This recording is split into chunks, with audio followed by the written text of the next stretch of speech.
जय हिंद दोस्तों। तो आज हम लोग बात करने वाले हैं राइबोन्यूक्लिक एसिड, जो हमारा टॉपिक है उसी टॉपिक के बारे में। राइबोन्यूक्लिक अम्ल क्या होता है, चलिए हम लोग जानते हैं कि राइबोन्यूक्लिक एसिड क्या होता है।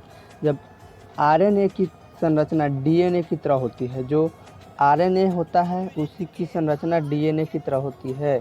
आरएनए की संरचना डीएनए की तरह होती है, ठीक है। लेकिन इसमें एक पॉलीन्यूक्लियोटाइड, जो पॉलीन्यूक्लियोटाइड होता है उसे जानते हैं। पॉलीन्यूक्लियोटाइड राइबोस तथा यूरेसिल में पाया जाता है। जो पॉलीन्यूक्लियोटाइड होता है, जहाँ राइबोस तथा यूरेसिल हो पाया जाता है, वहीं पे पॉलीन्यूक्लियोटाइड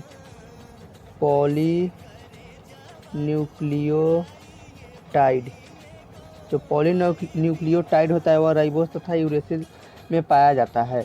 यह कोशिका द्रव एवं केंद्रिका में पाया जाता है। जो यह पॉलीन्यूक्लियोटाइड होता है, राइबोस तथा यूरेसिल पाया जाता है, वह कोशिका के द्रव, जो कोशिका होता है उसके केंद्रक में पाया जाता है।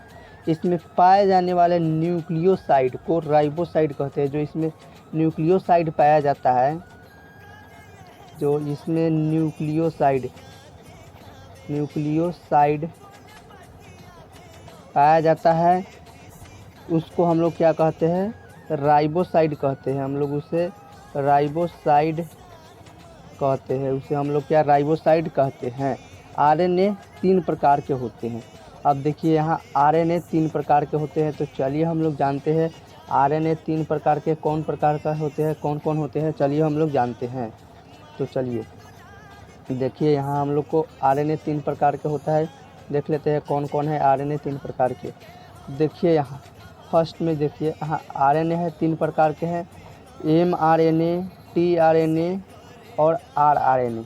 तो इसका फुल फॉर्म क्या होता है, तो फर्स्ट में है एमआरएनए, इसका मतलब मैसेंजर राइबोन्यूक्लिक एसिड। उसके बाद है टीआरएनए, उसका मतलब ट्रांसफर राइबोन्यूक्लिक एसिड। एंड तीसरा है आरआरएनए, इसका मतलब है राइबोसोमल राइबोन्यूक्लिक एसिड। जो इसका तीसरा है वह है राइबोसोमल राइबोन्यूक्लिक एसिड। चलिए अब हम लोग जानते हैं, जो यह 3 प्रकार के होते हैं, यह तो हो गया, ठीक है। अब हम लोग चलते हैं अगले टॉपिक पर। जो हमारा अगला टॉपिक है क्या है, चलिए हम लोग देखते हैं। तो हम लोग का जो अगला टॉपिक है आनुवांशिक कूट या आनुवांशिक कोड, जिसे हम लोग इंग्लिश में जेनेटिक कोड कहते हैं। तो हम लोग चलिए जेनेटिक कोड की जो हम लोग परिभाषा जानते हैं, जेनेटिक कोड क्या होता है इसको जानते हैं। तो चलिए देखिए यहाँ पैतृक गुणों के एक पीढ़ी से दूसरी पीढ़ी में प्रदर्शित गुण आनुवंशिकता का प्रतीक है। जो पैतृक गुण होता है उसको एक पीढ़ी से दूसरी पीढ़ी में प्रदर्शित करना गुण आनुवंशिकता का प्रतीक है, जिसे संकेतों के रूप में प्रदर्शित किया जाता है। जो संकेत होता है उसे प्रदर्शित करते हैं हम लोग संकेतों के रूप में। जो कोड होता है उसे संकेतों के रूप में हम लोग प्रदर्शित करते हैं। इन्हीं संकेतों या कोड को आनुवंशिक कोड कहा जाता है।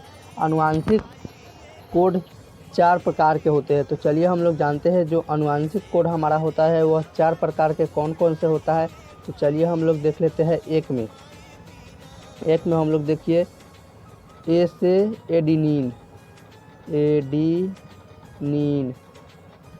ठीक है। दूसरा है हम लोग का जी, गुआनिन, जो हम लोग का जी से है गुआनिन, ठीक है। आगे देखिए तीसरा है हम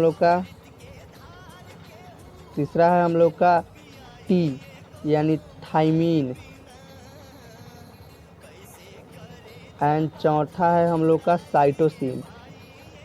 जो हम लोग का चौथा है वह है साइटोसिन, सी यानी साइटोसिन। तो यही जो हम लोग का जेनेटिक कोड है, यही है जो 4 जेनेटिक कोड हैं।